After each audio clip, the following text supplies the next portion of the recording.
Hi, so I'm Tori from the Quilt Batch by Tori, and today we're going to do something of an impromptu video. I want to add some borders, so I thought I'd talk a little bit about the importance and usefulness of borders.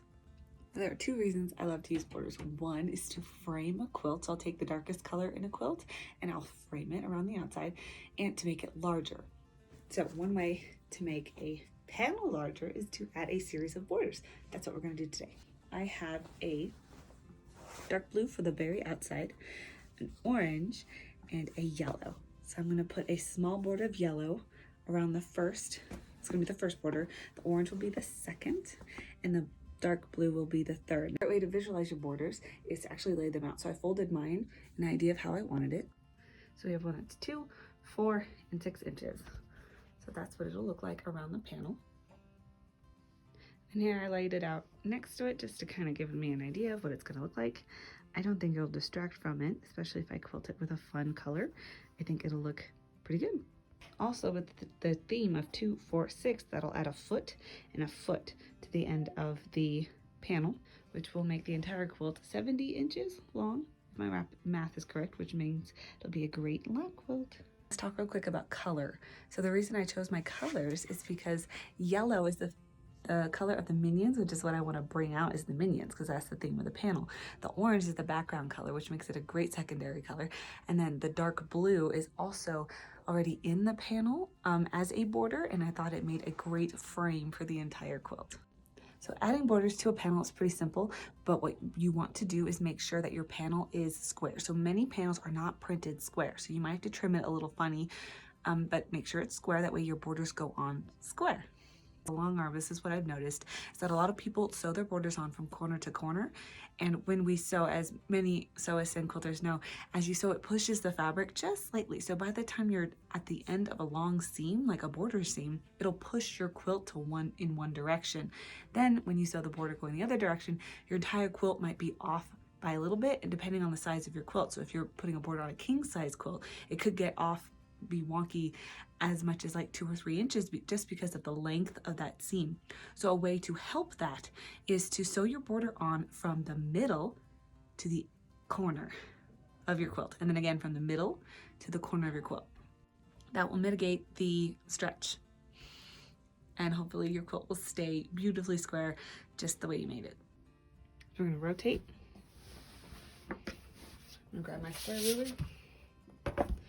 Again, I'm going to line up. I know I got this one relatively straight relative to the pattern, so we'll see how this works out. Okay, so again, I've got this relatively straight. This one's a little bit wonky, so I'm going to go ahead and adjust to where it hits the lowest point on both sides.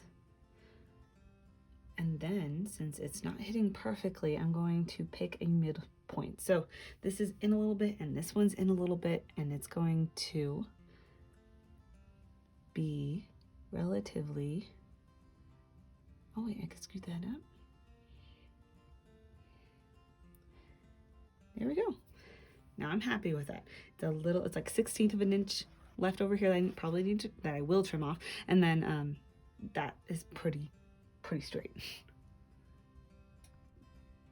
Another way to kind of square a panel is you can use the lines inside the panel. So if you realize your lines are pretty straight inside there, you can actually line them up on a ruler to see for yourself how straight they are. So you can see that this one's actually printed fairly straight, especially on the top. So we'll check the side in just a minute.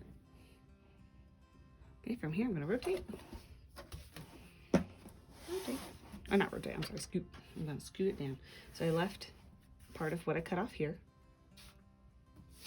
Grab my long ruler, line up about 6 inches here. Down the side. I'm realizing that the 1 inch mark here lines up pretty well with that white line. So we'll see if I can use that to trim. It looks pretty straight. It's hitting the white line almost all the way down. It's a little bit off here, but like I said, it's not printed perfectly straight, so this is going to work out. Close. So there we go. And then we scoot down and we trim off.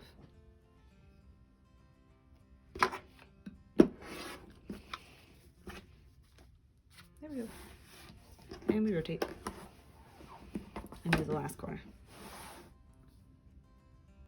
So this corner you can really tell is printed badly. The whole thing shifts this way. And you can also tell by the pattern, the eye starts coming more clear as it goes up. So from here, I'm just gonna do my best and line that up like this. And I'm going to, nothing needs to be trimmed here, so I'm just gonna cut it there and work my way down. So panels definitely take practice trimming, but do keep in mind that you can also add another border to help straighten this out. So if I cut off too much blue, I can always add more, or just cut off the blue where I know it's going to be straight and hide the white within the seam and just add a different blue border. But yeah, I'm pretty happy with that. It's pretty even on the top and the bottom. Close enough to where I don't think anybody's going to really notice the difference, if there is a difference. And now if you want to be exact, you can measure it. But yeah, looks pretty good to me. So we're going to go ahead and add our borders. So before we get too far into getting the quilt put together, I do want to talk a little bit about measurement for the borders real quick. So I have like a 2, 4, 6 method where I have a 2-inch border, 4-inch border, and then 6-inch border. I think it looks really nice. I think it lines up really well. Keep in mind, you can also do any combination of those. So a 2-inch border with a 6-inch border, or a 4-inch border with a 6-inch border.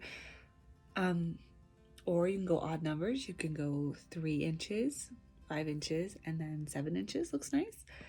When we're talking about one border to go all the way around, what you really want to look at, and actually this goes for even if you're using the 3 border method, what you really want to look at is the size of your blocks. So I'm using a panel quilt today. So the panel is a full yard. There's nothing to really compare it to except you don't want to take away from the design. The design is nice and big, so I can go with a 3 borders and it's still going to look nice.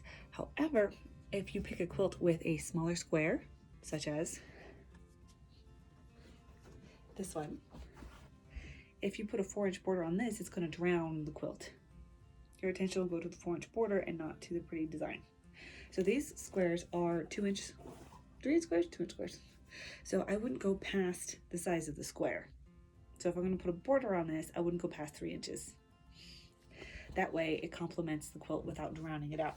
The only exception to that is if you are desperate to make this quilt just a little bit longer to fit on a bed, because on a bed it'll drape over the sides, it'll be tucked in, it'll be tucked under the pillow, something like that, or above the pillow depending on how you make your bed. That's the only exception that I would put for a wider border, is if you really wanted to cover a bed and drape over the side. Otherwise, good rule of thumb, to stick with something that is the same size as your squares or smaller. So I have a yard of yellow total. So I got my 5 2.5-inch strips for the border, and then I'm going to save the rest of my yellow probably for binding. So it's a little over half a yard left, so that'll be perfect to bind it with. The yellow next to that dark blue is going to pop. I'm going to save this for later. Next, I'm going to cut my orange at 4.5 inches wide. I like to go up by 2s. It keeps everything pretty simple. I think a small border to a larger border looks very nice and very balanced. So here's my orange. I'll line that up and cut it at 4. Now this is folded in folded 4 times. If you're wondering, I'm going to line this up, make my straight edge. So I line this up on the 3-inch line down here. Trim. Move it to an inch mark. Go down 4.5 inches.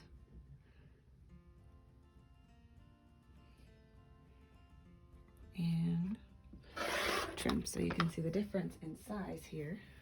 I want a 2-inch border, so I cut 2.5 inches. I want a 4-inch border, so I cut 4.5 inches for seam allowance, and they're going to go next to each other, so you can see the gradual width increase. So here are our borders. I had gotten a yard, and a yard and a half of these fabrics. I cut 5 strips of yellow, 6, which is 2.5 inches, and then 6 strips of orange, which is 4.5 inches, and 6 strips of blue, which is 6.5 inches. So 2.5, 4.5, 6.5. I have enough left over to bind with the yellow, a little too less for the orange, and enough of blue if I want to add that extra border around the panel. All right, let's sew our borders on. Remember, we're going to be sewing from the middle to the corner. So how do we do that? We fold our strips in half, which is kind of convenient because it comes off the bolt with a fold right down the middle. So double check that is the actual middle. And then we find the middle in the panel.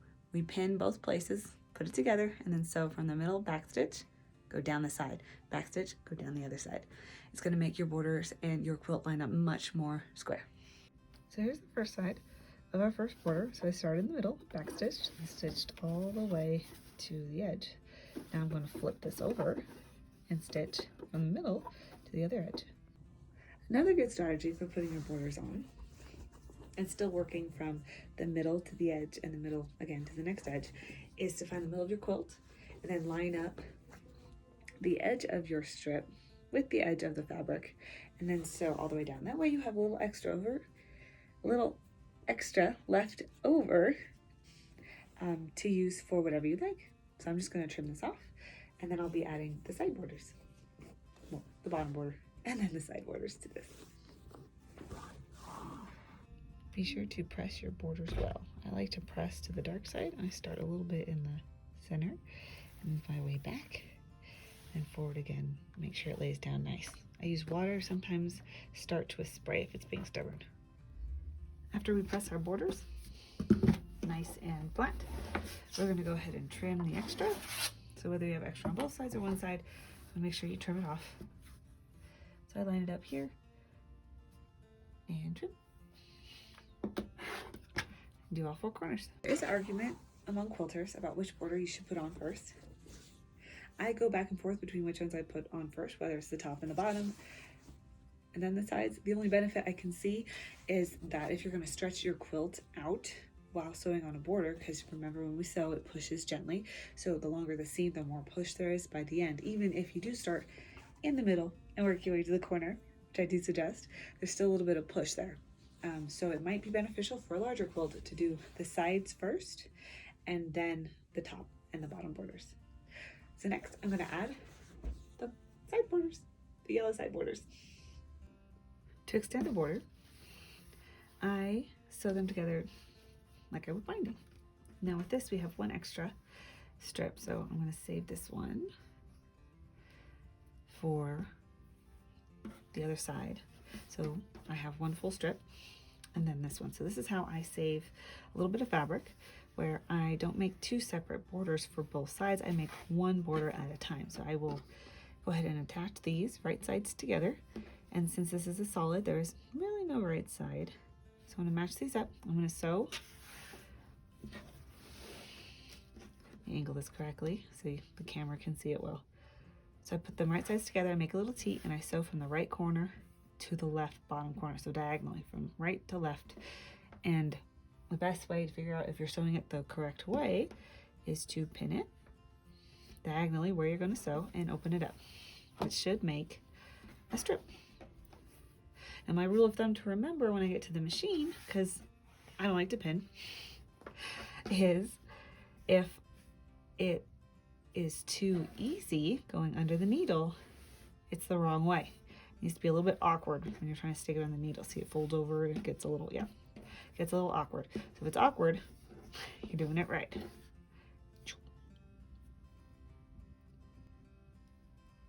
Here it is sewed together. So I just grab my scissors and I trim 1/4 inch away. Now you can use a ruler and a rotary cutter to do this. I grab some scissors just because it's more simple. And then I like to open the seam when I press it. That way there's a little less bulk. Now I am using a bright orange, dark orange thread. Normally I would use yellow to help blend it in. But for demonstration purposes, I went ahead and used a dark orange. So I'm going to press that open and it'll be ready to sew on my quilt. So we have our piece together border. Standing on it. Yeah. So it's nice and long, twice as long. So I'm going to go ahead and sew this onto the side. So this time I'm going to put them right sides together and then sew. I'm going to line this up here, go to the middle of the quilt and still sew from the middle to the edge, but I've lined this up so I can use the extra right here for the other side so that I know that both sides will be long enough. So here's the border with the extra length, so I'm just going to go ahead and trim it off. See, it's just needed a little bit extra, so you can even use the little extra we had left over from trimming the first border. I went ahead and used a full strip because I did not do the exact math, so I'd rather have more extra than too little. So I'm gonna grab my ruler, trim this off, and then I'll just attach this again to the next strip for the last side border.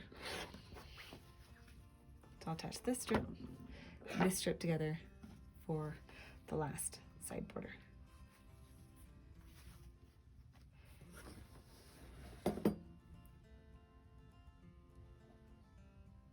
So we have our last side on. Our quilt has its first border. Ta-da! So from here, I'll use that extra yellow in my binding because it is 2.5 inches, and I'm planning on binding the quilt in yellow. And I'm going to add the other 8 borders on the same way. I'll show you the end result.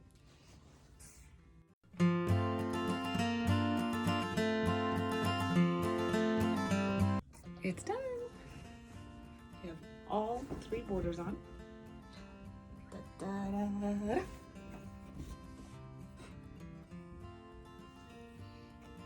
I think it looks pretty good. See it?